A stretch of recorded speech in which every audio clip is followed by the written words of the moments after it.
I'm seeing the name of Anupam Sastyaval. Yes, sir, he's there, sir. I'm Sir there. is there. Yeah.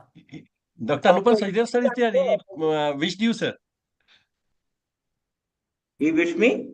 Yeah, I sir. didn't see him. Even I when you can't had see not him. joined, I was still remembering you that you. I was telling people that you are an alumnus of CMC Ludhiana.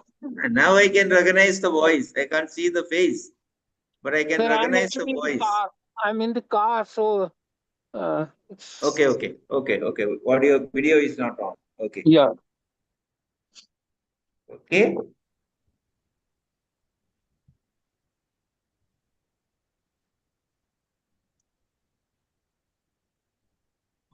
When do we start? Sir, can we take 5 minutes? We usually start at 2 to 5. Okay. Because of the time difference in the different zones, that's, sometimes they get Yes, tell me, slightly what are the confused. topics today? Today, what are the topics? Breastfeeding is there. Sir, Safety is there. Sir, it corresponds with the international days of the month. Suicide prevention. And Dr. More Samir of? is going to speak. Dr. Samir is going to speak on Generation Beta, the challenges ahead. That's the main talk today. And then we have as always, the mixed bag corresponding with the international days of the month. So that would be covered by Dr. Deven Mishra, Professor Monica Sharma from CMCH Ludhiana. She is now the head of the department, sir. Your student is now I know the head of the very well. Institute of ULM. That's why I said hello to her first. I didn't realize it. Monica didn't Welcome, realize Dr. that I was saying hello to her. Welcome, Dr. Shaila Imam from Bangladesh. Good Good afternoon. afternoon. Yes, Assalamu alaikum and namaste, sir. How are you all? Fine.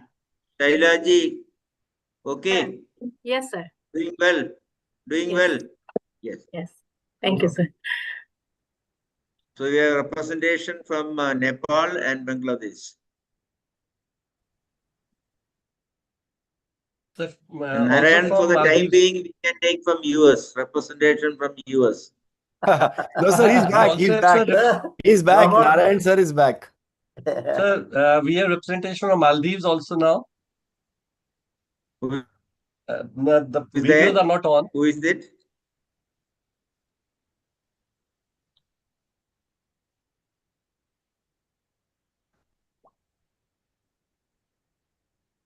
Monica Sharma, I have a Yes, sir. doctor from CMC, Ludhiana, pediatrician, Dr. Ashwin.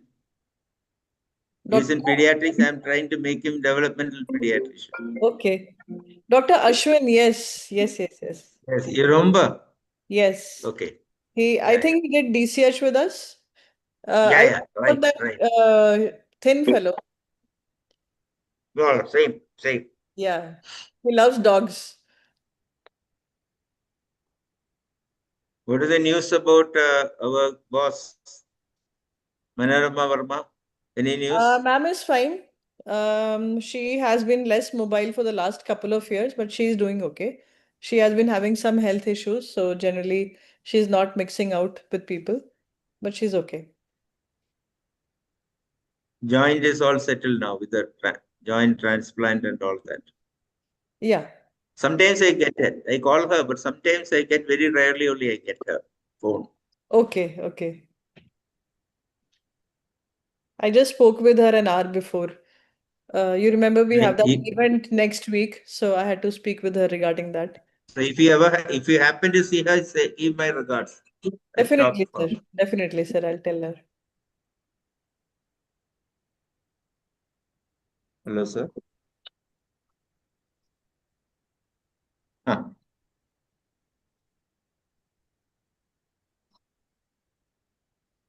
No, I'm in another meeting.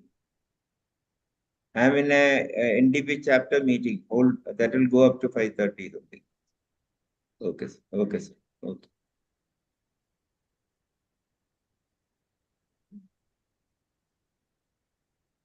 I think the adolescent meeting. Dr. Kamal, Professor MK, can we start? Yeah, sure. Okay, sir. This is my pride privilege to welcome the teacher of teachers and advisor of Sanvepa, Dr. M.K.C. Nair, sir. We all know his work for the cause in the field. We all are his student. Welcome, sir. I also have the pride privilege to welcome Dr. Anupam Sachdev, sir. He is a Dr. B.C. Rai awardee, our past president of Indian Academy of Pediatrics. Uh, he is associated as the co-director of Institute of Child Health, Sir Gangaram Hospital, Delhi. He would be chairing the session today. It's also my proud privilege to welcome Dr. M. Narayan, sir.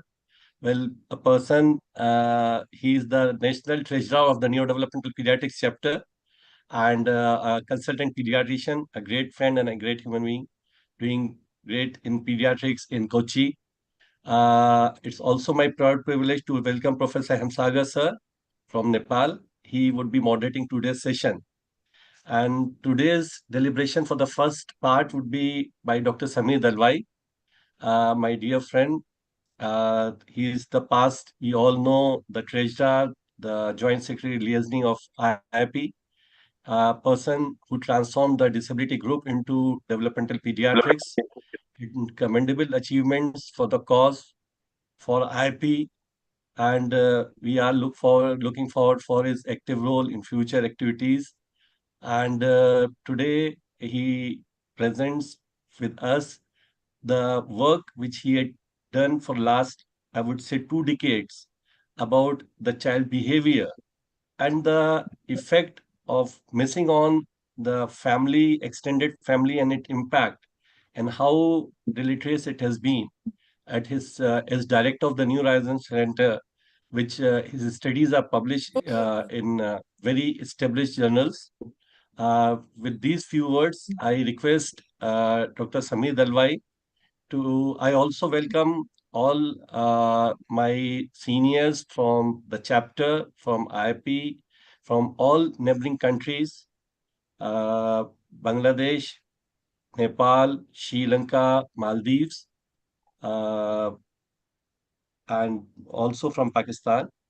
And I take this opportunity to thank everybody who had been part in this continuous activity of ours in sharing the knowledge of South Asia through this forum, through this platform, because we all share the same concerns for the children. And I think till date, we are very successful in providing very practical tips and guidelines for practicing pediatricians. With these few words, I request Dr. Samir Dalwai to Dr. M.K.C. Nair sir to start the deliberation with his blessings and his few words. Good afternoon to all. My only job is to welcome Samir, because you all know that when the engine starts, Samir, nobody should be on the way. So let us start it, Samir.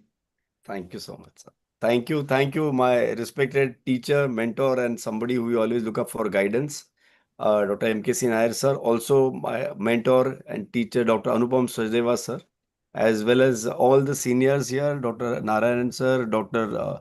Multani, sir, Dr. Zafar, Dr. Shambhavi from the chapter, and all our friends from Sanbepa, Professor Dr. Hemsagar, sir, as well as Madam Shaila, ma'am, all the colleagues who have joined from all the neighboring areas. So thank you so much, Dr. Zafar, for this wonderful opportunity. And these your afternoon meetings have now become something that the entire zone and the entire area now looks forward to, the entire region looks forward to. So if you permit me, shall I begin with the presentation? Yeah. Okay, so thank you again, all the respected seniors. So we are going to talk about today Generation Beta and the challenges as well as the solutions. And I'm going to begin with a mantra. Sir has always taught us that always say some simple things which can be remembered and taken home by people. So the mantra is human engagement powers learning. It is not today's mantra. It is the connected to the evolution of the human mind, as we shall see going ahead.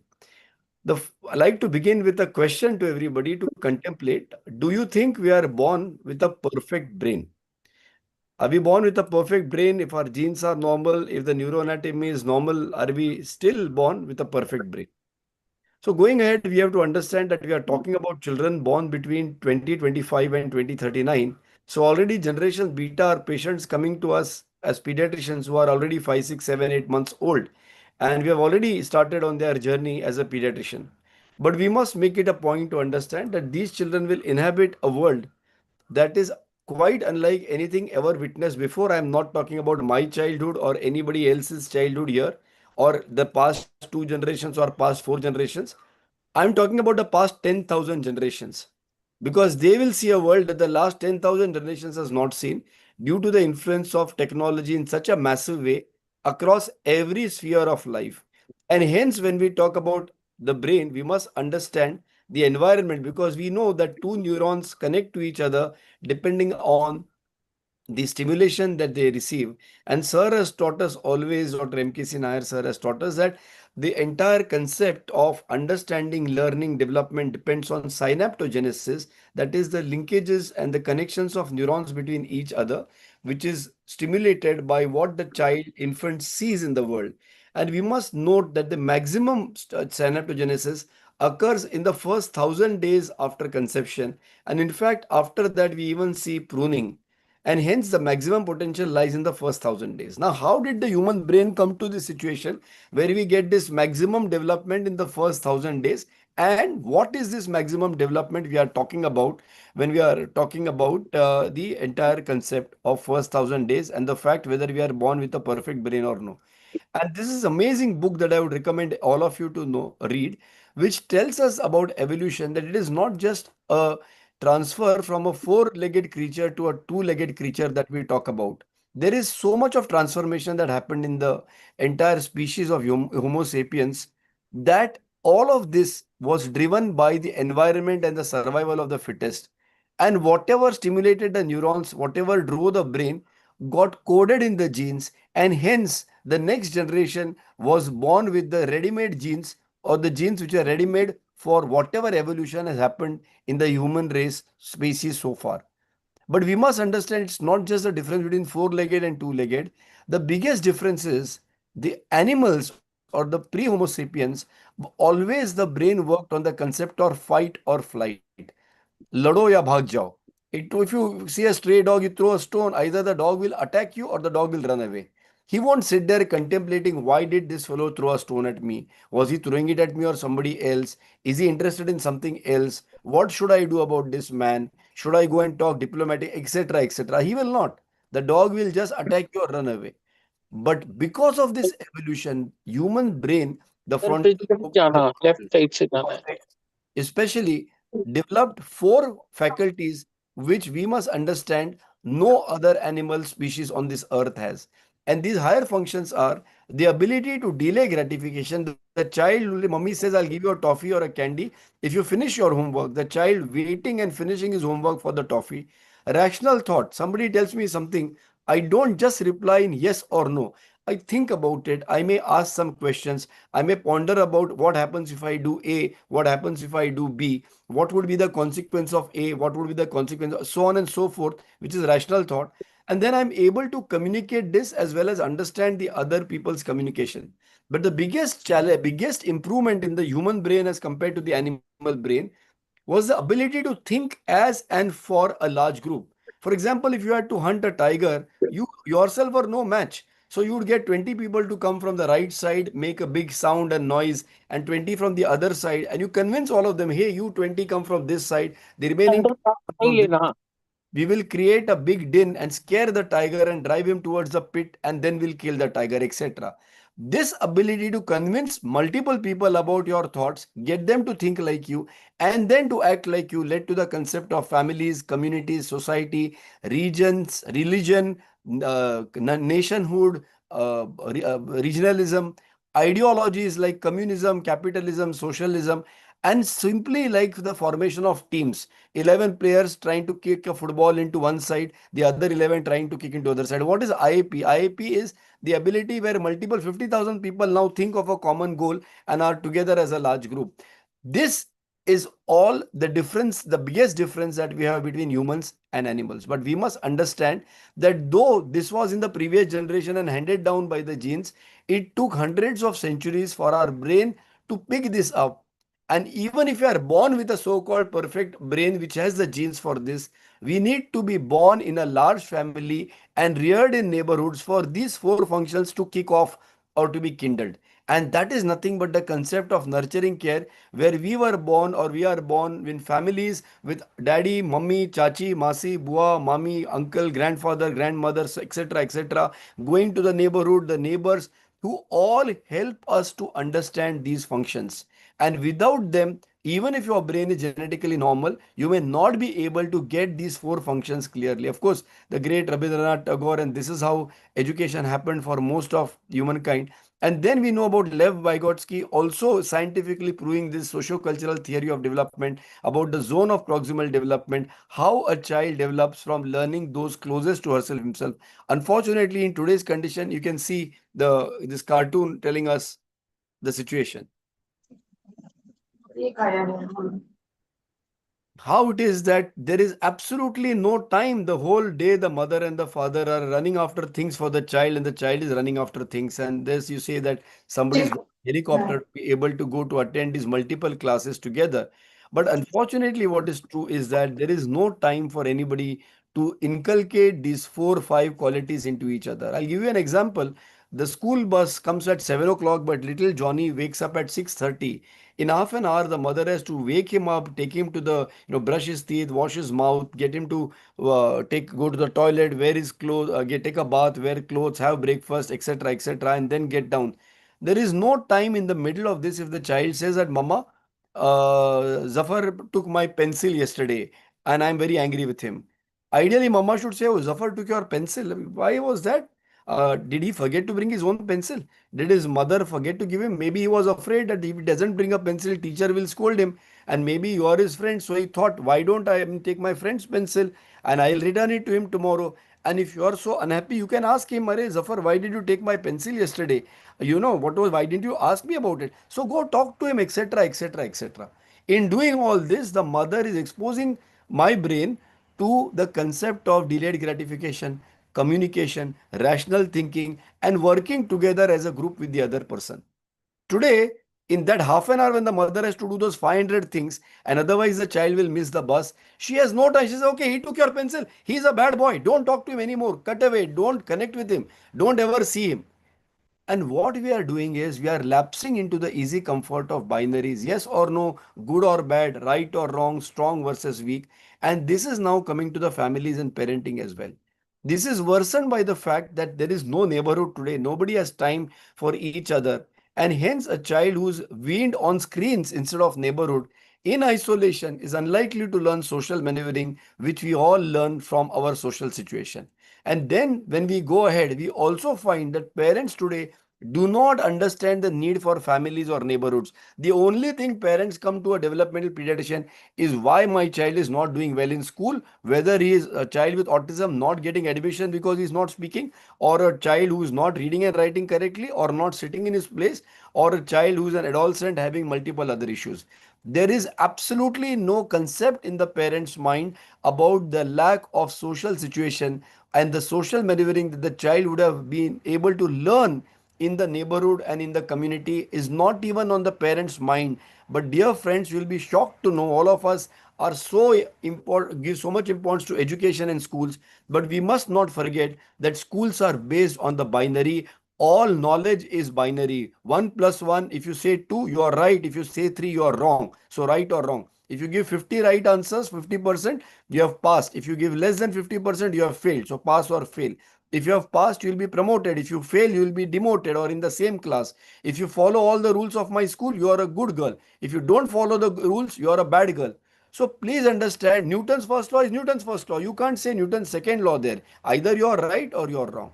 So all knowledge is judgmental and is based on the binary. All information is judgmental or based on the binary. And hence there is an interesting regression. It is not the so-called autistic regression. It is the regression in the human mind where the binary is replacing higher order cortical functioning and everybody is becoming short-term, narrow, self-serving, and reasoning, empathy, delayed gratification, ability to resist impulsive thinking is all getting out of our own development.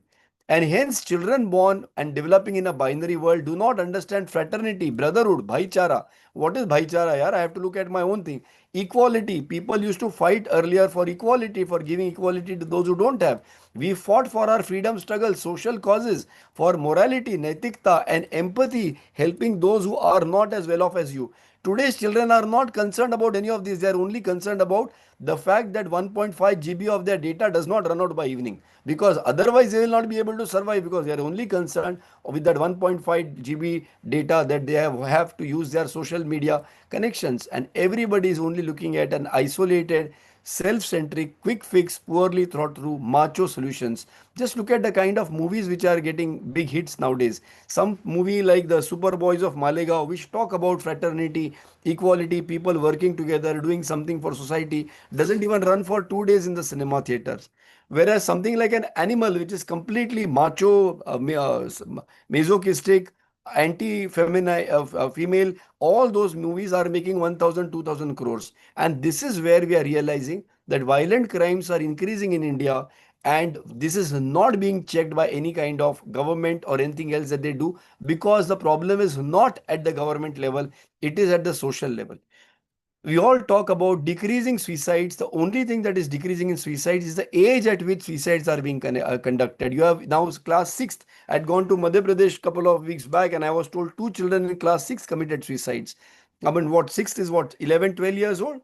And that is because we all know science has proved that suicides are linked to the lack of resilience. And resilience is not something, dear friends, that can be developed in a university or a college or even a school or even by an IP program. It can be developed as an ability as children are nurtured within diverse experiences to come to terms with failures. You have one auntie who is a little khadus. By khadus, I mean a little, very strict. And she may be, very severe with her words. She may criticize you. Where were you last so many days? You never came to see me, you dirty fellow. And only when you want to eat this nice biryani that I make, or this nice mithai that I make, you remember me. You have to tolerate all that she tells you, criticizes you, because you want that mithai. You want to eat that sweet dish that she has made. So you say, no, sorry, auntie, I was busy with this, I was busy with that. Then no problem. You are right. Actually, I behaved badly. You wait till you get that sweet and then you run away. Now, this is where you develop resilience. Giving a lecture to a university student does not help them to develop resilience, but dealing with an cantankerous uncle, an over nice auntie where you don't have to do anything for her, but she is willing to do everything for you. Whereas that uncle who will never do whatever you want, but want you to do what he wants. All this is where children learn resilience. But we are only and only targeting and blaming screens. And in spite of blaming screens, nobody is able to get off the screens. And hence, I'd like to make the proposition that the screens are not the problem. The screens are only the trigger, but the loaded gun is the absolute degradation and depredation of society and social living that has gone against our basic evolution, that has led to severe isolation, poor connect with each other, that is leading everybody to get hooked on to these electronic gadgets. And it is because of the lack of social engagement, because of the lack of human engagement, because of the lack of interest in living together, planning together, playing together, and the lack of opportunity for this, that everybody is getting completely hooked on to gadgets.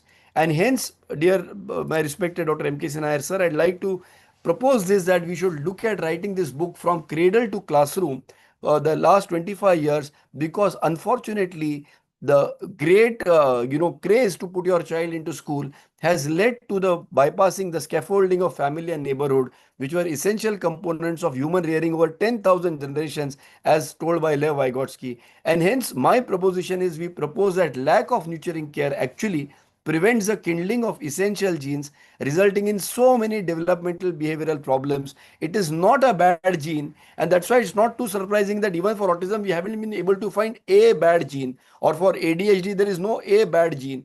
It is basically the good genes, but who are not getting the kindling that the generations got due to nurturing care, that is actually manifesting as poor behavioral issues. And this human scaffolding being taken away makes children unable to connect and have no empathy, no resilience, and no secure nurturing relationships in the community. And today we have a large number of children showing anxiety, impulsivity, hyperactivity, poor attention span, tantrums in the junior KG or senior KG or the pre preschools or even in pre-primary, when you do an evaluation, they do not score for ADHD or for LD or autism or a subnormality. But they are the symptoms or behaviors that they are exhibiting without any so-called diagnosis. Some of the research that we have done, I don't think there is time to talk about it in detail. But what we came up with this theory of innate engagement ability of the child with humans. And we found that if the child has this innate ability to engage with humans is normal, it leads the child towards normal social behavior, learning, and communication. But if the child lacks the innate engagement even partially, sorry Vinod मैं वो then लाना भूल the गई child हूँ goes can't on के to develop impaired एक minute social behavior, impaired non-verbal, impaired verbal, as well as too much of focus on objects leads to pattern copying. And that is a road to autism rather than being born with all autistic symptoms at birth. So the symptoms evolve over a period of time. And what we saw is rather than just taking a photograph that the DSM-5 tells us that autism is impaired social behavior and communication and RRBs, so give therapy for speech, give therapy for behavior, and yet nobody becomes normal because the problem has started much earlier where there was poor engagement on behalf of the child. So what we learned from our program is when we get the parents to engage more with the child, to cover the little deficiency that the child has. For example, the child is born with a little less vitamin D, for example. You will try to supplement it by giving vitamin D from outside, from externally, so that the vitamin D builds up. So if the child has a little lack of innate human engagement and is not engaging very easily, you need to give more human engagement and not directly academics or speech training or the so-called sensory teaching and training. You need to give this more to the child rather than just the sessions. Of course, the therapies are also important, but we have seen in the last 8 years that give as many therapies as you want, children with autism are not coming back on the normal trajectory. That is not because of lack of therapies, but because of lack of human engagement, which is the first step which we are not supplementing enough. And hence my biggest worry in the last 5 minutes is the next 15 years is the story from cradle to cloud, and it's going to get worse because not just are we missing social engagement, but we are going away from reality. And children or 4, 5, 6 months old, if they are shown AI and they are shown all artificial things, they don't know who is a real mother and an artificial mother, or a real animal or an artificial animal, or if they see fairies around them, and if they are able to generate all kinds of artificial things around them, the child's development of reality thinking may be impaired. And hence, as this child grows earlier in his development, as we showed earlier, they were not able to develop social engagement and social behaviors and social communication, and they manifested with autism and ADHD, etc. As IIPNs, our biggest concern should be that this generation will struggle to distinguish artificial and perception from reality. And we know that when you cannot distinguish reality from perception, the psychiatrists call it psychosis, and the next generation is at a very great risk of developing psychosis. Quickly, what are the solutions? I have a 5-point agenda that I'd like to humbly submit for IIP. Pediatricians must be told about this and they must be requested to stop normalizing the influence. The pediatricians themselves use these terms. Oh, all today's children are all digital natives. That makes parents feel, oh, good that my child is using the computer so well or the phone so well. We must not do that. Instead, we must teach them the importance of engaging with their families and friends and to find joy in human engagement, because these parents also today of the generation beta, they themselves are from the generation next and the millennials. They themselves are hooked onto the social media. You need to, as pediatricians, to explain to them the importance of engaging with their families, just like for the last 30 years we had to explain to them about the importance of breastfeeding. Though breastfeeding was going on in the last 10,000 generations, we had to do it because there was a huge onslaught of the market and industry to give substitutes. And hence, we mounted this battle for breastfeeding. We must mount this battle for human engagement. We must also, as a body, mandate parks and open spaces where children can mingle with each other. But most important, IAP as a body must fight to mandate limiting the influence of technology inside classrooms, at least in the pre-primary classes. And very important, now there are no neighborhoods, no chachi, masi, bua, mami, no uncle, aunts, no grandparents around. So schools must be mandated to provide nurturing care rather than academics. Newton's first law and Einstein can wait after primary, but the schools and the pre-primaries especially must be a place for nurturing care. My request to all the neonatologists in our high-risk discharge baby cards, we all write screen for ROP, audiometry, growth charts, vaccines, very good. But we must, and also for breastfeeding, we write all this, but we must also write, limit your child's exposure to the digital world, don't buy many gadgets, and we must write on the high discharge card that provide a scaffolding to show children the value of human engagement with family and friends. We are doing such excellent work. Everybody and the father of adolescent medicine in India is here with us. At the same time, we must also explain to them that all this, the seeds are laid down not just in biology but also in early nurturing care, and how important that is. In our center, in a city like Mumbai, there are no relatives around. We request parents that take your child to the Gurdwara, because there he is welcomed by everybody. It is nice and peaceful. But the most important thing of the Gurdwara, and I'm just giving it as an example, every religion, every society has their own ways of worship. And what is the worship here is service, the langar. In the Gurdwara, there is a concept of serving people food. And this is not done by hired, workers. The people themselves, even if the chief minister goes to the langar, he himself has to serve chapatis and food and wash and clean the plates, even if you may be the chief minister or prime minister. This is very important to teach the child that if you see an uncle or an aunt walking, go and say, "Uncle, give me your bag, let me carry your bag." Today we see, unfortunately, parents walk into your clinic, the child sits first, then the father, then the mother, and the poor grandfather is standing in the corner. If we do not teach our children to serve, they will not be included by society. We talk about these big things about inclusion and the laws, and the government is expected to make some laws. No law can make a person include another person's child if that child is of no benefit to society. So the most important thing we have to teach children who are neurotypical as well as atypical is get them to stay with society and serve others. If you are able to do a nice thing for your chachi, something nice for your masi, it could even be simply talking nicely. If chachi likes Shah Rukh Khan, talk about Shah Rukh Khan.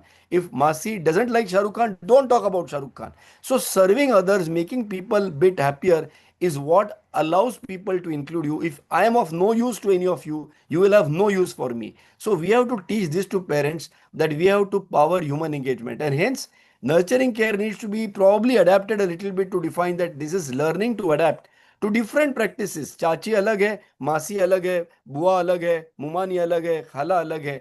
In small measures, multiple times go to kaki's house, masi's house, multiple times, slowly, without being judged. The masi is not going to give you marks and pass or fail you. Helps the child develop self-regulation better. And I'd like to say this line that chachi, masi, bua, mami are more important than Dr. Dalwai or any psychologist, developmental pediatrician, teacher, school, etc. We don't have to be a developmental pediatrician to solve these problems, but it takes a neighborhood to raise a citizen, but it takes social engagement to raise a normal child, even if he's born with a normal brain. If he doesn't get social engagement, he will not get there. We all knew that solitary confinement was once considered the worst form of punishment, where people were banned to this kala pani. Today, parents are buying this VR device for 2 lakhs, 3 lakh rupees, which is equivalent to that. We are worried that AI is eliminating human employment, but the real problem is AI is eliminating human engagement itself, and hence we are at a big danger. I like to close by just some references, some videos that all of you can check out, and this thing. Please, if you like, take a screenshot of the QR codes. You can scan the QR codes later, and this will take you to all these resources which you can watch at your own leisure. You can share with your colleagues, you can share with your patients, you can put your own name on it if you like. So all these resources are available for free. You can just take a screenshot and use the QR code later. There is absolutely nothing to pay or register or anything on any of them.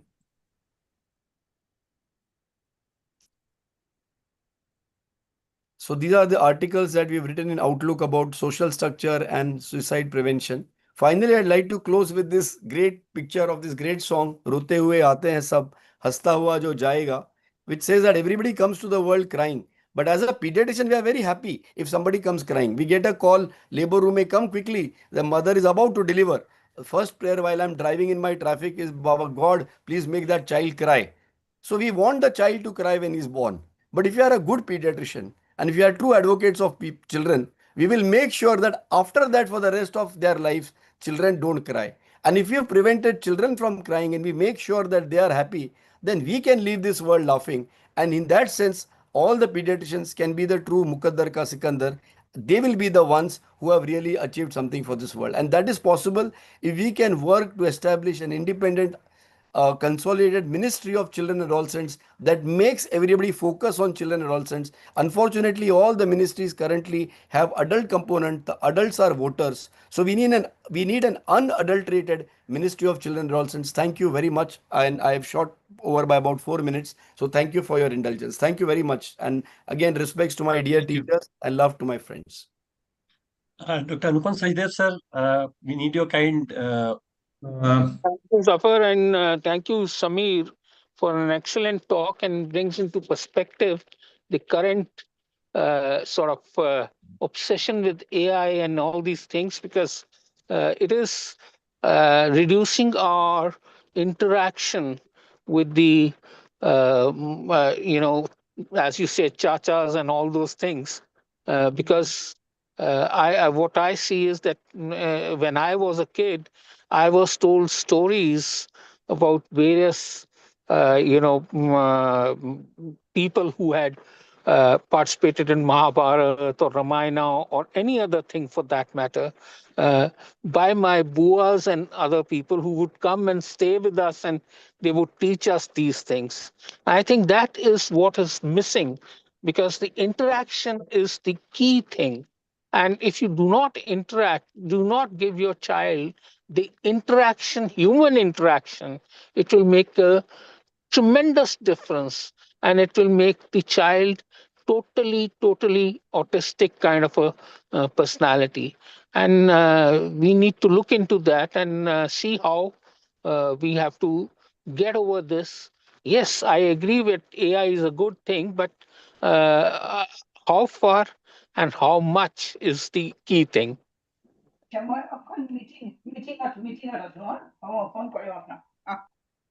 Sorry.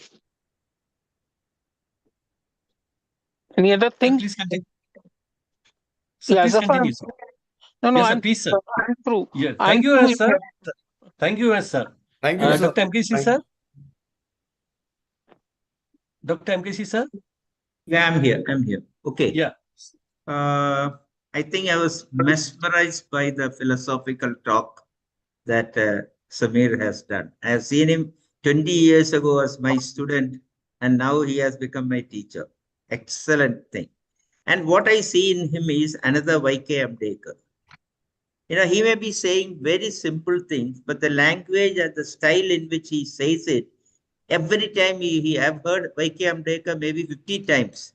Every time you are enamored by his speech. Maybe the subject is same, but it happened. So I think he has done a fantastic job. And if I just recollect what are the main things that he talked, he was talking much more on human engagement in whatever form. It may be home, it may be school, it may be aware.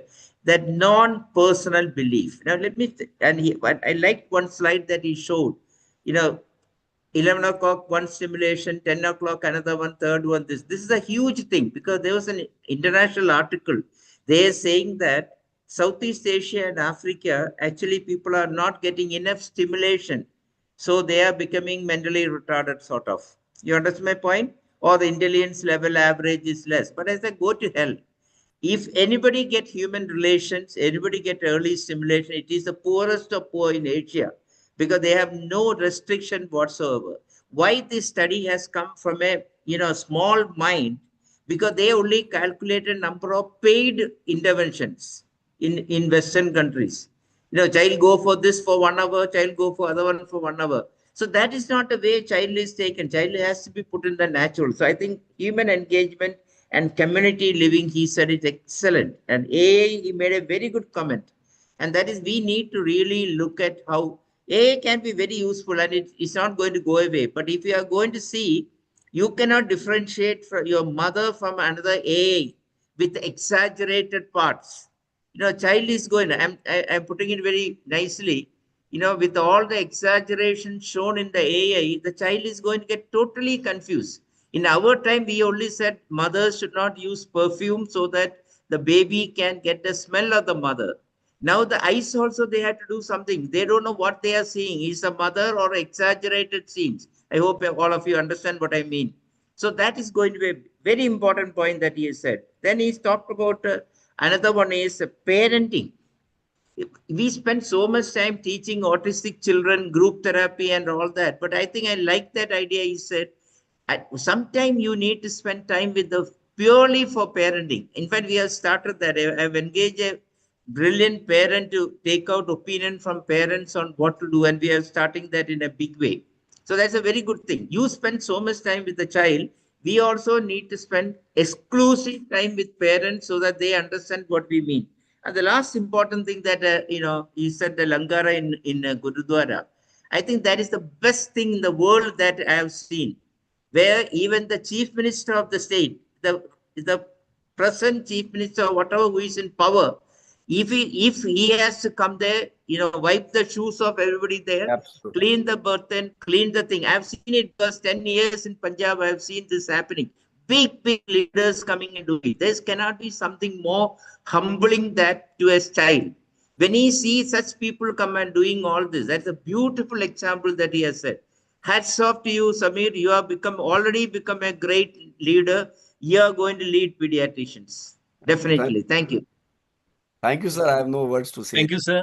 Thank you for your blessings to the chapter and the cause and to Dr. Samir. I now request Dr. Professor Hemsagar sir to introduce the esteemed panelist from India and Bangladesh. Dr. Hemsagar sir. Can you hear me? Yes, sir. Professor Hemsagar sir is the advisor for Sanbepa from Nepal. I also welcome Professor Hassan, President of Sanbepa. Sir, it's an honor to welcome you. Please start your proceedings, sir, Dr. Hemsagar sir. Thank you.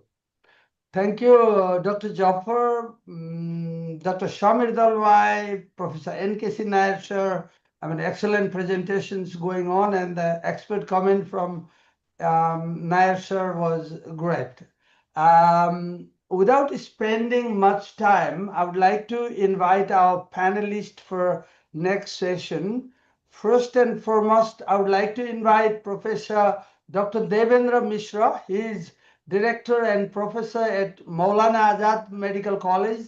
He was the past Chief Editor of IAP Journal, and we are eagerly waiting for his talk on child safety. Welcome, Dr. Devendra Mishra, sir. We would like to hear from you. Thank you. Thank you, sir. And I'm also thank my friends and seniors and some teachers there for inviting me to this seminar, this panel discussion. And on a topic which is very close to my heart, me and in fact Samir, we have worked in this field, I think, Yes. 16 years back. Yes. So, and we roamed around all over India, I think, doing workshops on child protection. Absolutely. So I would just start because we have limited time. Why this topic? Why should we study about child safety, whereas we are neurodevelopmental pediatricians and we are more concerned about brain?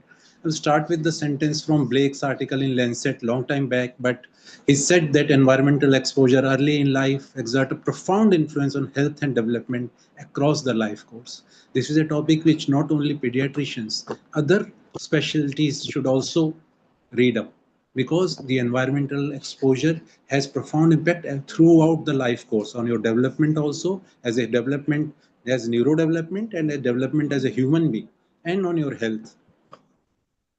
Survive, Thrive and Transform was the objective of UN Global Strategy for Women, Children and Adolescents, for which around 10 years have already passed, and I doubt we would be able to achieve those goals by 2030.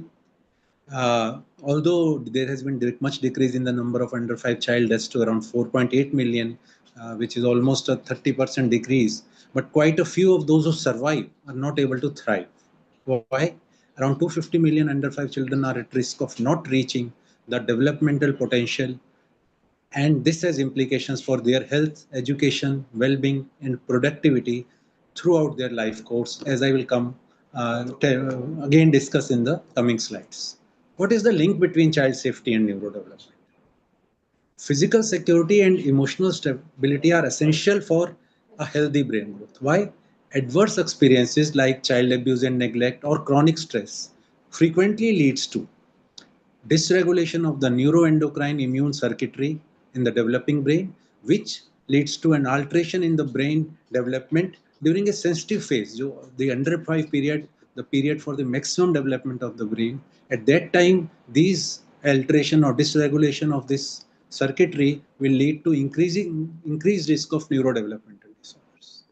Although we understand now with the developments in genetics that genetics factors have the major role in development of these and how we respond to the environment or the various exposures. But environmental exposures will trigger modifications in the epigenome of the differentiating cell, leading to change in the structure and function of the organisms. This is a good reference of Skellion, which gives the pathophysiology of how the adverse childhood influences affect neurodevelopment. Next, please. Safe environment supports neurodevelopment. How? Basically providing a stable environment. So safe and a predictable environment where the child knows what will happen if I do this action, what will happen, what will be the response from others. It reduces chronic stress, allows the child's brain to focus on learning and growth rather than on identifying danger and how to respond. Then a positive brain wiring, secure relationships, and a responsive interaction create a positive emotions and experiences, which are critical for appropriate neural circuitry, as we saw. And finally, throughout the life course, because the brain of a child feeling loved and secure is more prepared to explore, learn, experiment, and develop cognitive, motor, and social skills, which are going to last a lifetime. Next, please. What are the risks from lack of safety?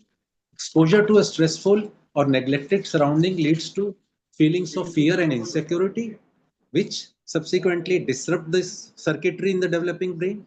Adversity and stress will link to increased risk of cognitive, emotional, and behavioral development. It is well known that maltreated children, they have much higher likelihood of developing neurodevelopmental problems, especially the ADHD and the ID. It has been shown that poor adverse childhood experiences may affect this. What this all means for a person. So basically, if you try to wrap your brain about this concept, you should think in three manners. One is the holistic approach. Both physical and emotional well-being is necessary for supporting healthy neurodevelopment.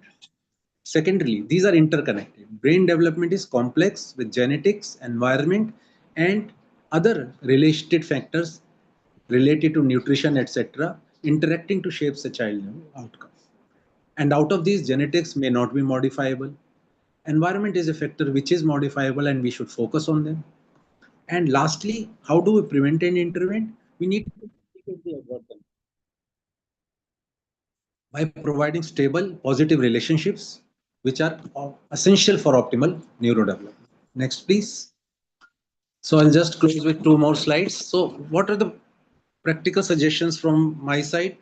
I think that continued support for the promotion of a protected environment with effective parent-child interaction, as my previous speaker also said in much better way than I can say, but this can mitigate the effects of adverse effects of neurodevelopmental disorders, which we see in our clinics also, that those parents which are more involved in the therapies and everything in a diagnosed patient as compared to those who are hands off or those who have fixed up another therapist for their children. The previous one where parents are involved start performing better or start improving faster.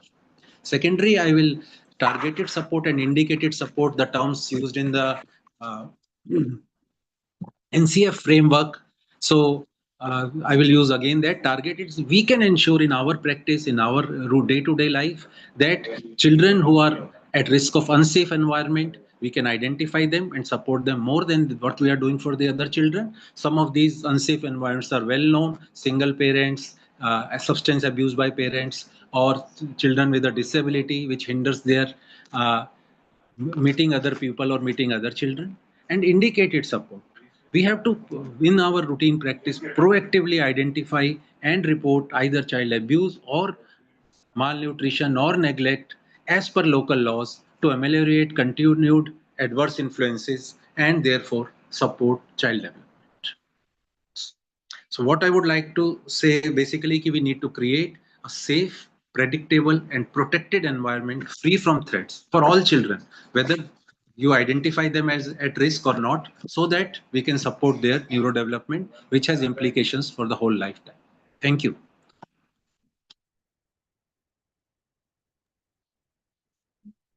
Thank you. Thank you. Thank you, Professor Dr. Devendra Mishra, for your excellent talk. And we will discuss about it probably at the end. We would like to hear from people how they felt about the presentation. I will move on to the next speaker, who is Dr. Chitra Shankar, who is a consultant developmental pediatrician at Manipal Hospital, Bangalore. His main interest area are early identification of developmental disorder and intervention, school readiness skills, learning issues, etc. He has contributed a lot in the field of pediatrics. He has contributed writing chapters in pediatric books. I would like to invite Professor Dr. Chitra Shankar to give his talk on breastfeeding and neurodevelopment. Dr. Chitra Shankar, floor is yours. Thank you. Thank you, sir, and good afternoon to everybody. Thank you for giving me this opportunity. I am to Sanbepa and my dear colleagues, Dr. Zafar, Dr. Samit Dalwai, MKC sir, and Dr. Shabina Ahmed ma'am. And I'm trying to fill the shoes of Professor Beena Koshi, who is unable to make this presentation today, but it is my pleasure to do so.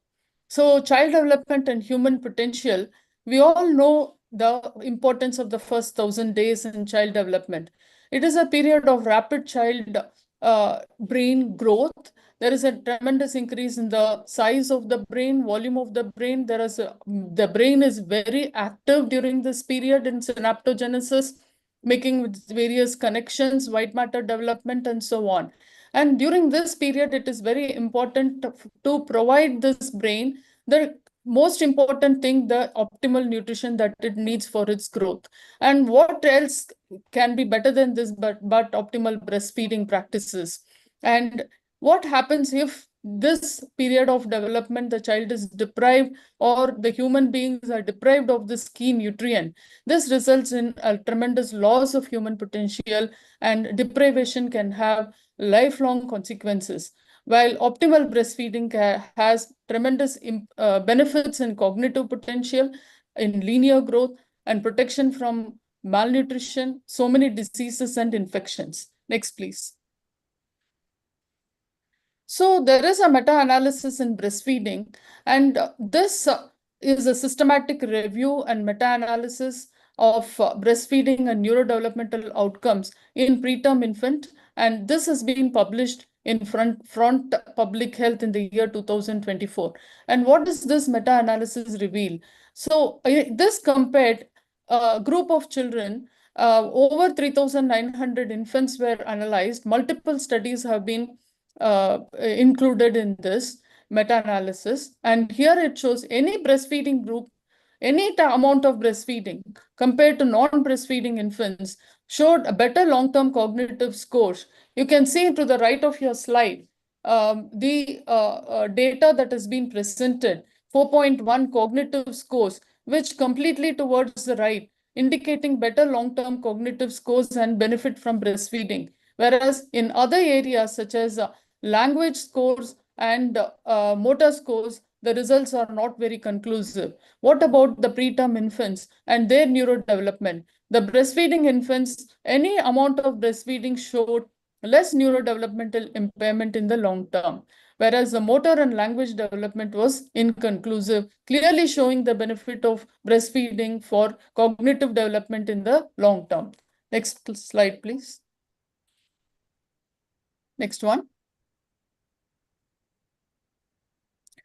But what is the ground reality? So here you see the slides which is showing the infant and young child practices in babies from birth right up to 6 months of age. In the beginning, you can see that there is in the first 2 months, quite a high level of breastfeeding. Almost 75% of babies are being breastfed till about 2 months, but there is a rapid decline. And looking at the age around 6 months, the decline is up to come down to 25%. And what about the other babies? What are they feeding? Apart from breastfeeding, some babies are getting just plain water.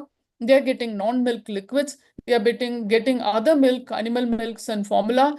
And even complementary feeding is being introduced before the age of 6 months, non-breastfeeding babies, and some babies who don't know what they are being fed. Next slide, please. So breastfeeding practices, this is a kind of a trend which is from data from the Tamil Nadu state, and this indicates three time zones starting from 2005-6, 2015-16, and 2019-21. When you look at this 2019 to 21, compared to a decade ago, there is definitely some improvement in early initiation of breastfeeding, which 54% at 2015-16, which is increased to 60% now.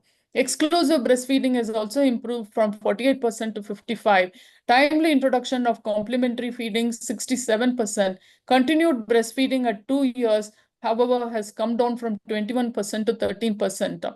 Adequate diet has also come down. So there are some positive developments and improvement in these trends. Overall, there is also not that optimal introduction in continuing of breastfeeding on introduction of adequate diet at 2 years.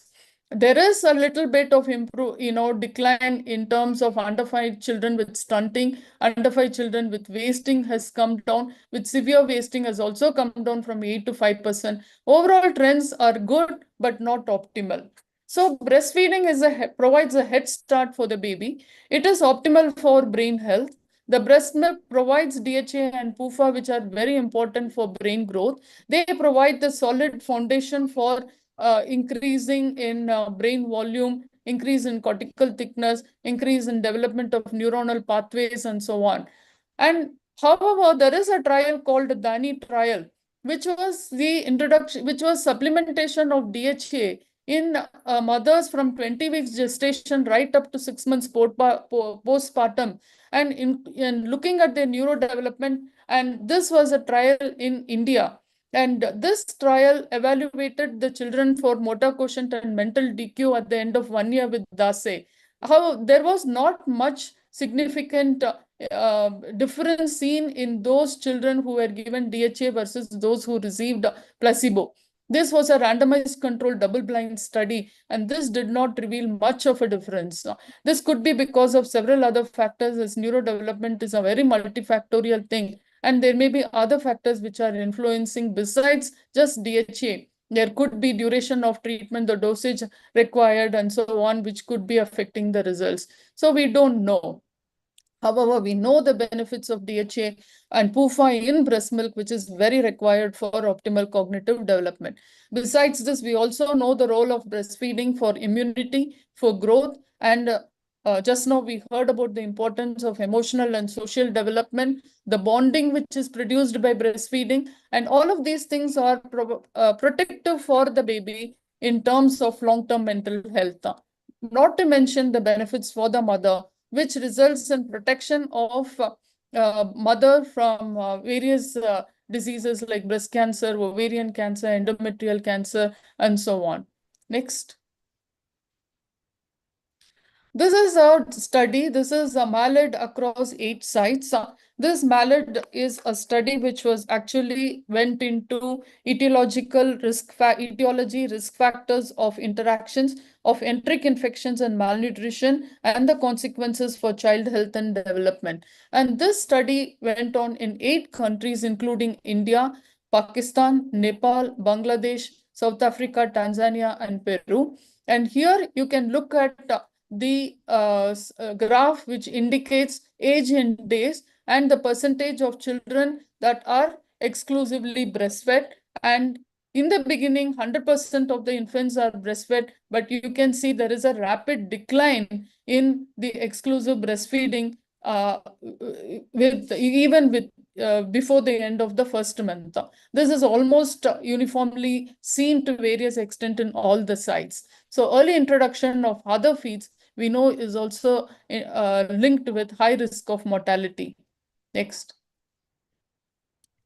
This is mallet in India, and Vellore in Tamil Nadu state was one of the participants of this study. And what did they find? They also found that exclusive breastfeeding only lasted up to 2.5 months, and only 22.1% of infants were receiving exclusive breastfeeding at 4 months. And at the end of 6 months, it was a very low 1.1% of babies on exclusive breastfeeding. And not only that, mothers in low socioeconomic status were more prone for early cessation of breastfeeding, which is very alarming because this is the group of babies who are most likely to benefit and need continuous exclusive breastfeeding. Next, please. So breastfeeding comparisons, if you look at towards the right of the screen, you have mallet data from 2010 to 12, 1.1% of exclusively breastfed at 6 months. Mean total breastfeeding duration was 167.9 months, which is just about 5 months. Formula or animal milk was introduced at around 5 months. Solid food was being introduced even by 4 months of age. And breastfeeding was stopped at around 15 months. That is the total duration of breastfeeding. But a scoping survey in 2023 showed some positive reports that around 25% of babies exclusively breastfed at 6 months, which is an improvement. But there was also that finding 22% of lactating mothers were not confident about breastfeeding, and they felt there was an inadequacy of milk, which remained the major challenge for the mothers, which was highlighted. So though there is, allow me 1 minute, please. Though there is a lot of improvement, there is a long way to go. What does that tell us? We all know the benefits of breastfeeding for cognitive development in infants. This is so important for achieving the human potential at an early age. And there are opportunities to improve the child's development with continuous breastfeeding. Though we know this, the actual ground realities are vastly different, that exclusive breastfeeding is not being carried out, even though WHO and UNESCO recommend exclusive breastfeeding till 6 months. They discourage about including other liquid feeds, other animal feeds and formula before that. Complementary feeding is being introduced very early on. So there is a lot of things yet to provide in terms of lactation support, counseling services, reassurance of mothers about this perception of inadequacy of milk, and that the babies need other feeds. And we need to, pediatricians have to take a lot of interest in this and make sure that this kind of opportunity is not missed. There is a window of opportunity during early childhood, which is very important for optimal cognitive development and achievement of human potential. Thank you so much. Thank you. Thank you, Professor Dr. Chitra Shankar. Ma'am, you have given such a nice talk. I would like to invite third speaker, Professor Dr. Saila Kanta, our colleague from Bangladesh. She is Associate Professor in Pediatric Neuroscience, Bangladesh Shishu Hospital and Institute. Her topic is air pollution and its effect on child development. Professor Saila Kanta, could you please deliver your talk? Thank you. Thank you so much, sir. Thank you, Sunbepa, for inviting me in such a prestigious and learned audience, in front of learned audience and the presenters. I'm really honored. My topic of discussion actually is effect of air pollution on development, child development, and I have focused on actually on the neurodevelopment, because air pollution have lots of impact or effect on both physical and brain development.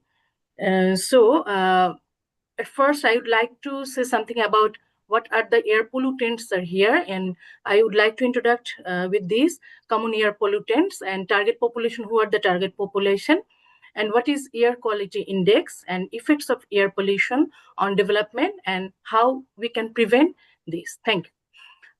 Introduction, and first you can see that on the left side there are lots of pollutants which are excreting through indoor and also from outdoor source, and we can see the vehicles, we can see the industries, and also there are some house where lots of pollutants like carbon and particulate matters like ozones, volatile organic compounds, sulfur dioxide, nitrous oxide, lead.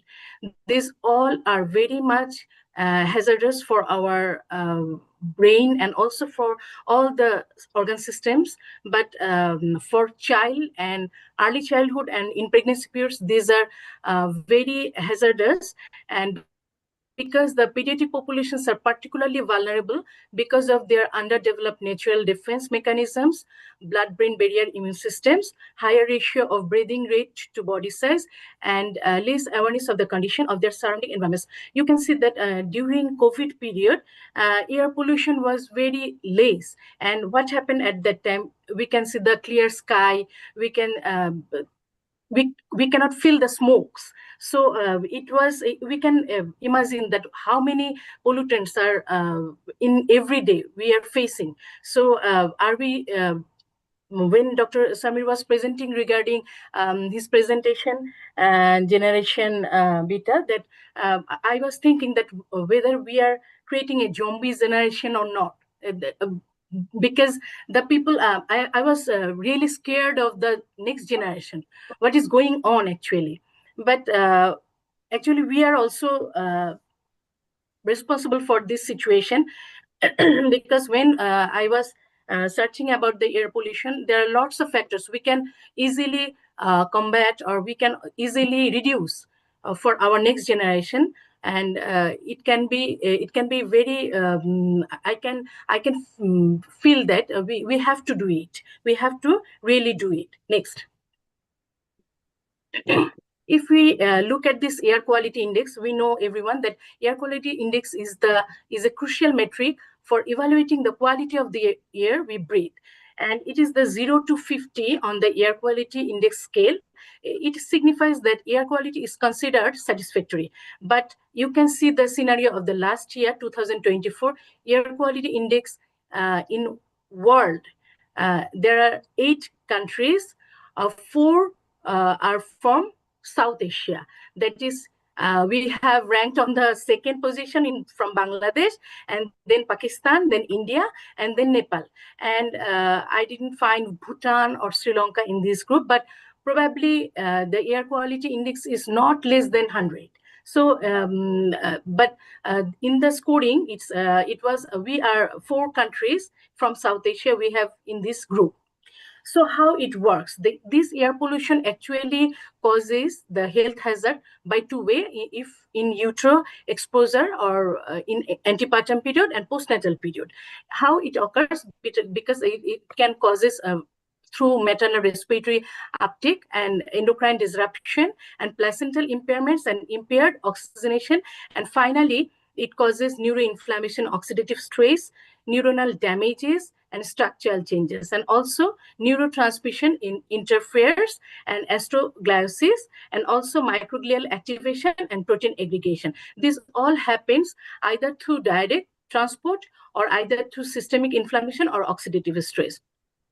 And also in the postnatal exposures, a child can inhale these pollutants and through olfactory bulbs, and directly goes to blood-brain barrier. And I have already mentioned that blood-brain barrier is not well developed, so it is a easy pathway to damage brain. And also direct transport, which also causes blood-brain damages, and this happens every day, on every child.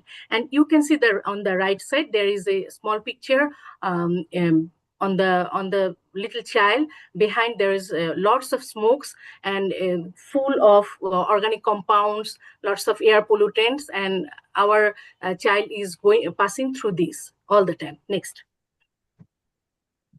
slide, please. So what is the condition of South Asia? I have collected 3 papers on it, but what happened here, I can see the latest in last 2024, and State of Global Year in Bangladesh has shown that in our ozone state is very in very polluted condition, and when ozone exposure is significantly rising, contributing to air pollution related diseases. So every day we are having respiratory illnesses, cardiac problems, and also there is difficulties in like ADHD, ASD, learning difficulties. We are facing regularly these sorts of patients, and also some child who have emotional problems, anxiety, stress disorder, schizophrenia. These are also increasing day by day.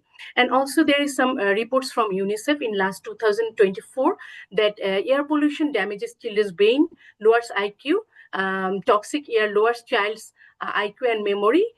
This is published from UNICEF reports in India 2024.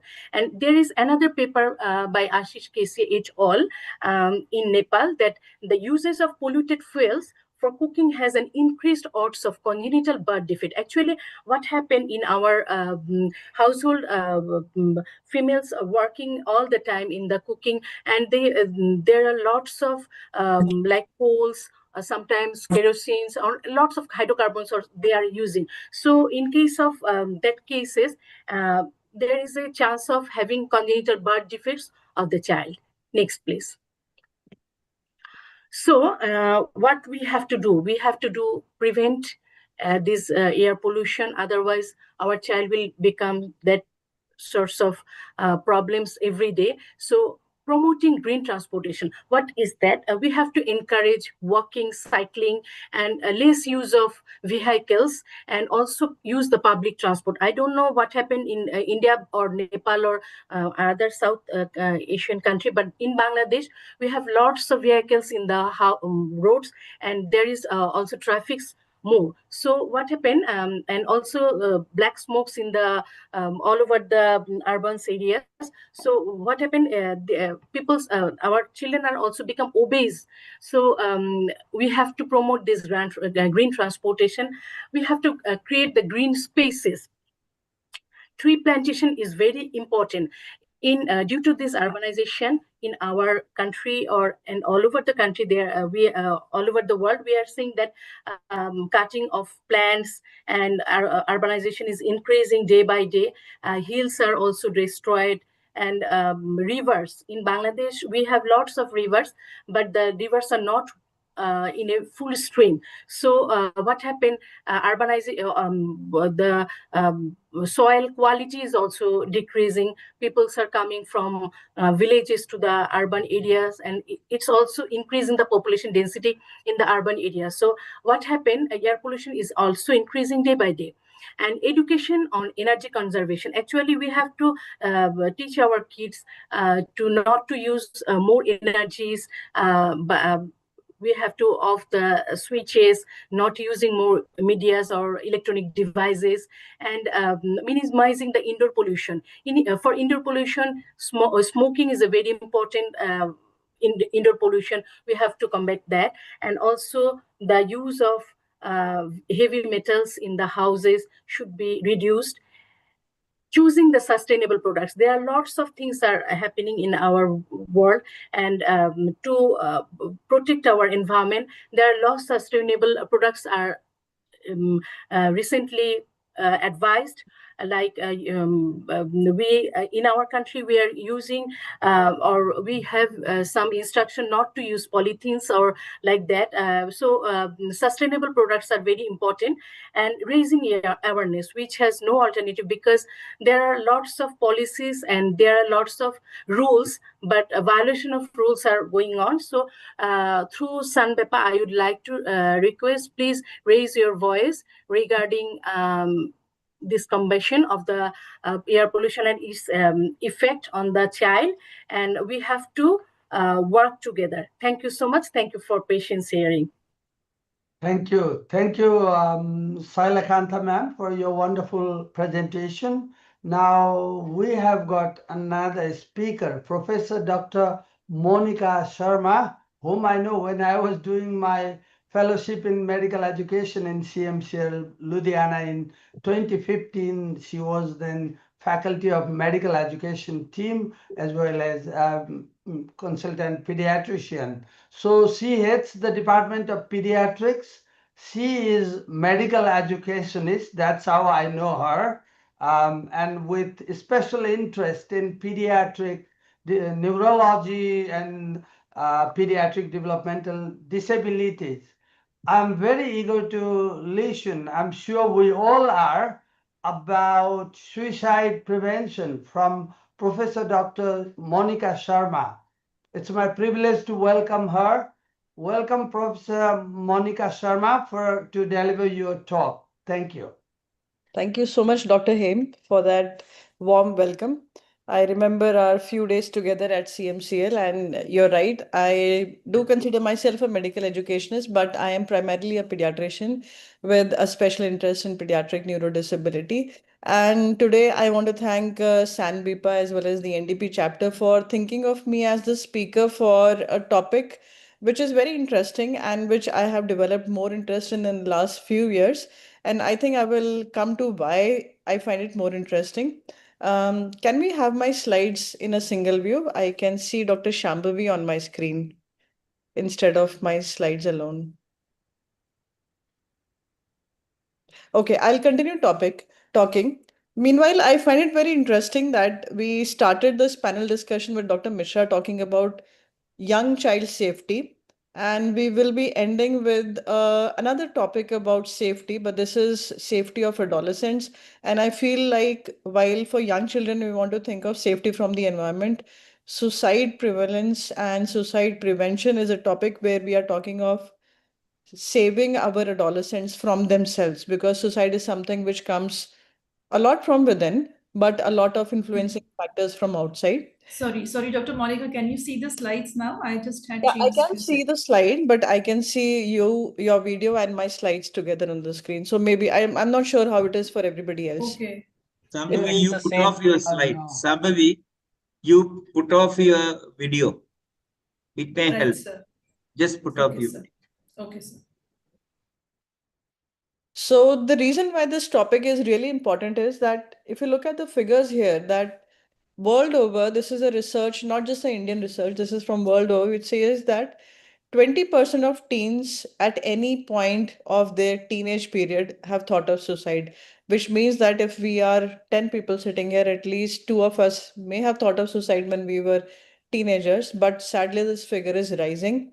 And as rightly Dr. Samir Dalwai said, that the only thing that is falling is the age at which suicide is happening or child safety needs to be considered. Yes, that's true. You can see that nearly 10% or even more than that of students in the high school are thinking of suicide.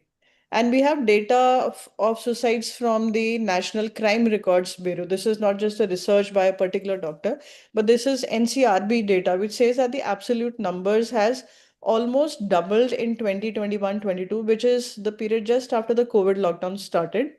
And the 4.2% is a figure from the world. But in India, the figure has been even more higher, 27% rise in 2022 compared to 2018, which is actually the highest number in the world. And this is also known to be one of the most common causes of death in late adolescents and somewhat higher number in males. Even though we say that psychological problems are commoner in female adolescents, the number of suicides is actually higher in males. The common methods are hanging and consumption of poisonous substances. And in one of my next slides, I'm going to show you a map where sadly I am living in a state which has a very high figure of suicide rates. And yes, this is true. I have seen a lot of adolescents coming with hanging, partial hanging, complete hanging. Thankfully, they survived, but the survival was not intact. Being from an agricultural state, we see a lot of pesticide and insecticide consumption as well, which has a very poor rate of survival. So, if you think of why these children are thinking of suicide, it's mostly because of this psychological gap, massive gap between expectations and reality. And the reason why this gap is happening is because of social media. I mean, this is my personal opinion that social media and our addiction to looking at social media and getting that dopamine and serotonin surge from the social media is a result for having falsely high expectations, which does not match reality. And when reality check happens, that is the time when people get upset, and especially our adolescents, who the current generation is not very well prepared to deal with the reality, and as a result of which the thoughts of suicide and attempts of suicide are very common. Now, in India, there has been a good research. You can see almost a 13, 14-year long research, which has proved beyond doubt that one of the common reasons is the modernization in our Indian society, drifting away from the traditional Indian culture. Sadly, literacy, which we need for a lot of things, and our economic growth has also been one of the reasons where suicide attempts are more. Employment issues, not getting employed at a younger age when a child is not mentally or physically prepared to work. Religion also has been shown as associations.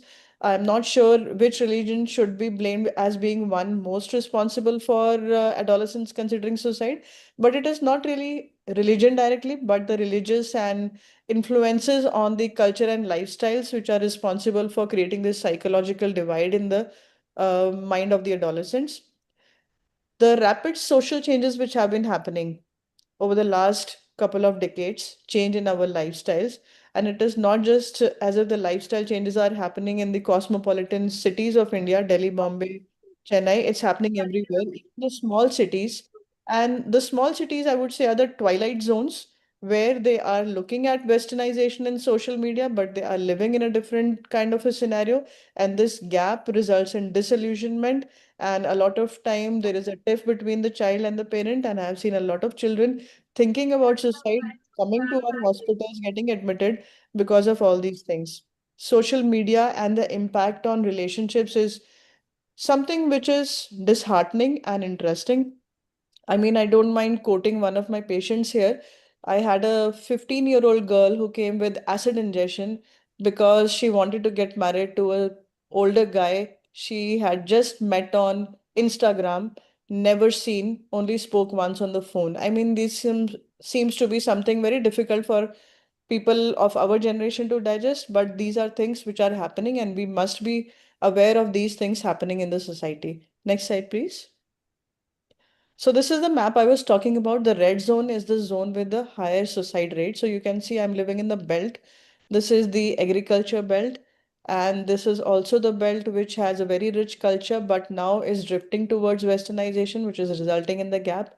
Social media is everywhere, not just in Punjab or UP, Bihar, but the divide between literacy, the fight between literacy, westernization, drifting away from the culture, parents still sticking to their culture are some of the reasons where the tiff happens at home, and we have not, sadly, as parents, not prepared our children to deal with this. Next slide. So there's another landmark study which talks about how gender is associated with particular reasons, and they found that in males, the commoner reasons are outwardly, that is academic failure, illnesses, social problems, whereas in female, relationship issues and chronic illnesses, marriage related issues, especially where girls even now are not allowed to make their choices in marriage. There is a certain age kind of a thing where younger age marriages are still preferred for girls. These are some of the common reasons where suicide ideation happens. Next slide, please. So what do we do now? Now, the rest of the slides I have, just 2 or 3 slides left. I have based my slides on WHO recommendations about suicide prevention, and it is very good that we are talking about this topic in the month which is being declared. September is declared as the Suicide Awareness Month. So let's talk about what does WHO have to say and how we can adapt about it. Next slide, please. So according to WHO, these are the 4, 5 pillars of any initiative, an association, a government, a society can take in thinking about how to prevent suicide. Even though we can think about the causes of suicide based on the individual and family, and think about how we can intervene. How can an individual intervene, whereas how a society can intervene. But these are some of the common principles. What we need is we need to first analyze the what, why, and how. Why are adolescents thinking of suicide? How are they doing it? What is the execution? Because we need to have prevention at every level, at their mental level as well as the physical, environmental level, which actually helps them go into that activity. We need to have collaboration, not just as individuals or a family who is experiencing suicide in the family, but the whole society and the government needs to have a commitment and they need to collaborate so that we can advocate for awareness of suicide, the reasons for suicide, and the social perils that are leading our adolescents to think about it. We need to have a lot of training, even our healthcare workers. When we talk of us pediatricians who are thinking about adolescents, suicide, prevention of suicide, the reasons behind suicide are a little less discussed topic. And while we are teaching, I teach my medical students to do heads assessment of adolescents, but when we come to talking to children who have committed suicide and get admitted, our healthcare workers, even myself, I feel a bit less empowered or trained to deal with a child who has committed suicide or attempted that. So we need to develop training programs for healthcare workers. We need to have financing for this, because where there is a lot of financing for newborns, there is a lot of financing for intensive care. We are still not thinking about financing going into the training of healthcare workers for suicide prevention. We need to have a very strong surveillance and reporting system for suicides. We do have the POXO Act. We have a child protection number. Whenever we have a child abuse case, we know what number to call. But how do we help children with committed suicide, or how do we report these cases? How do we have surveillance? Do we have a record? Do we have a registry of what is the age group? What is the gender? What are the common causes of suicide? This will contribute to us evaluating the reasons and therefore targeting our actions towards them. Next slide, please. So this is actually my last slide, and it talks about certain key efforts that we can do to prevent suicide or reduce the number. Number one is to limit the access to means of suicide. Coming from a state like Punjab, access to insecticides and pesticides sadly is very easy for adolescents, even younger children. Accidental poisoning and intentional poisoning in my area of work is pretty common, and parents have not realized that petty things like slapping a child for talking to a certain person, scoring less marks, and immediately the child goes and picks up a bottle of pesticide lying in the kitchen or some corner of the house and drinks it. So we need to think about limiting access. While we are very careful about security of a young child, and we see that keep things beyond the access of a small baby, we forget that an adolescent is not a baby. They have a good height and they can reach places. So we need to think about how to take care of that. We also need to educate our children. We need to have responsible reporting of the events, as I just said. We need to have life skill trainings for adolescent. I think this is one of the most important areas, because as a teacher, I don't only see adolescents getting admitted with me. I'm also teaching, I would say, late adolescents in the college. I have a lot of postgraduate students who are in their late 20s and they have suicidal ideation. We have faced a lot of problems with students seemingly unprepared to deal with depression or high workload or stresses of the work. So life skill training is one very important area, and I urge IAP that we need to have life skill training courses specially targeted towards adolescents so that they can be better prepared for the developing atrocities and of the society, not actually intentional, but something which is happening because of the lifestyle changes and the social media they are dealing with. Early identification and management of individuals at risk. Now, this is something very important, which we as pediatricians and with the help of psychologists and psychiatrists, we should be able to point out and develop probably a checklist where we can educate our parents, we can educate ourselves, our colleagues about what are the pointers that can tell us that, okay, this is the child who needs help, and this is one child who can easily trip over if faced with a difficult situation. So I'll end my session here, and I'll invite my seniors to comment upon how we can contribute as IPNs. Thank you. Thank you, Dr. Monica, for your excellent talk. We are at the end of our panel discussion. Just to sum up, at the very outset, I would like to thank all of you, all esteemed speaker, for joining SANBEPA monthly academic activity and delivering your talk. Professor Dr. Devendra initially in the first session talked about child safety. safety, he clearly talked about the link between child safety and neurodevelopment, and also mentioned about the role of genetics and epigenetics and associated issues that children could have due to lack of safety. Thank you, Dr. Devendra. And the next speaker we had was Dr. Chitra Shankar ma'am, who talked about breastfeeding practices and its impact on child development. She has highlighted a lot on early human brain development and impact on various factors contributing to child breastfeeding practices in our region. And she also gave evidence-based data on discussing about meta-analysis in breastfeeding practices, and highlighted the importance of long-term cognitive development and its effect by breast development. Thank you, Chitra Shankar ma'am. Now, and the third speaker we had was Professor Sailakanta, our colleague from Bangladesh. He talked about very burning issues of air pollution and its effect on child development. It can have effect in multiple direction domain, but she mainly highlighted on neurodevelopmental part. And I think we all like the way she talked about at molecular level, connecting air pollution and its changes at molecular level, and later having impact on child. When she did talk about air quality index, and we are alerted with the higher level of poor air quality index in our region.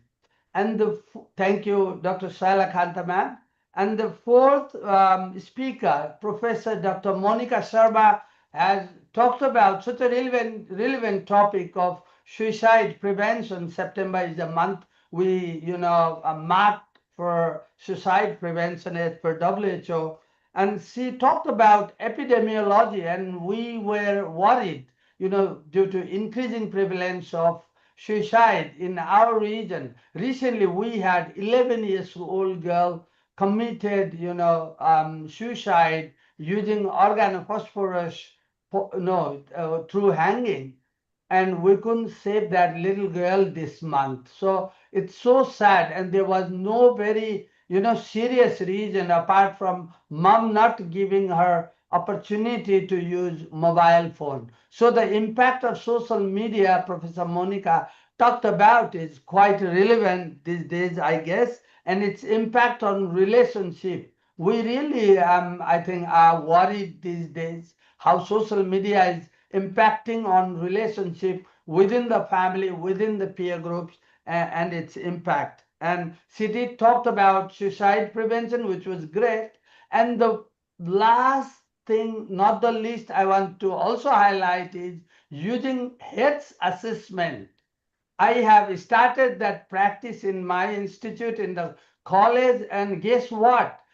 At any single adolescent who comes to my department, we do health assessment, and a child, adolescent who was there for pneumonia was suicidal, which we could identify by doing health assessment.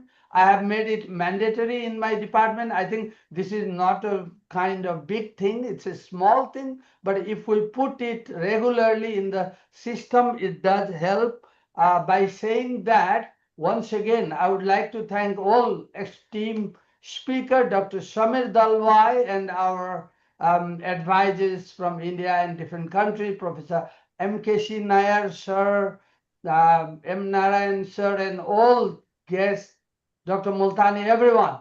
I want to thank you all for giving me this opportunity to moderate this session. I really benefited immensely. Thank you. And I will pass on to Dr. Multani now.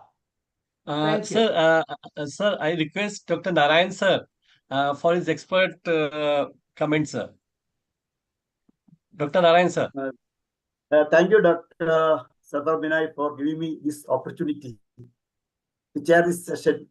For my postgraduate teacher, my beloved teacher, Dr. M.K.C. Nair, is the chief guest.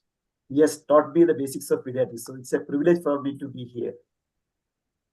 Actually, the panel discussion Dr. Hemsagar has already highlighted the main points in the panels. Actually, all the speakers have done well. They have brought out important points, especially striking points like, as Dr. Chitra Shankar has highlighted, that the rapid decline in breastfeeding. It is alarming to note that exclusive breastfeeding in one study at 6 months of age is only 1.1%. So it's a eye-opener for all of us. It is rather unbelievable, but things are happening in that way. So such important points were brought out by various speakers. And the relation or the impact of air pollution on both antenatal and postnatal development of the brain. The autistic spectrum disorders and ADHD that are more prevalent now could be, one reason could be the air pollution that is happening. Madam has highlighted this in her talk. And when it is coming to suicide, 20% of teens having an attempt or thinking of suicide is a very huge number. So that also is alarming to us. And Madam has already given certain points whereby we can prevent suicide. So these things are very important, and I think very good carry-home messages from all the 4 panels. And Dr. Hemsagar has moderated the session very well. And overall arrangement excellent and good attendance. Thank you all for giving me this opportunity. Thank you. Thank you, Dr. Nayan, sir. Thank you, Dr. Monica, Dr. Shaila. This forum is for picking up points which we come up as a practical modules in our Sunbepa forum. So the points which you have raised, we assure that we'll be working on them as a joint task force involving your expertise also. And we come out with white papers for the South Asia region.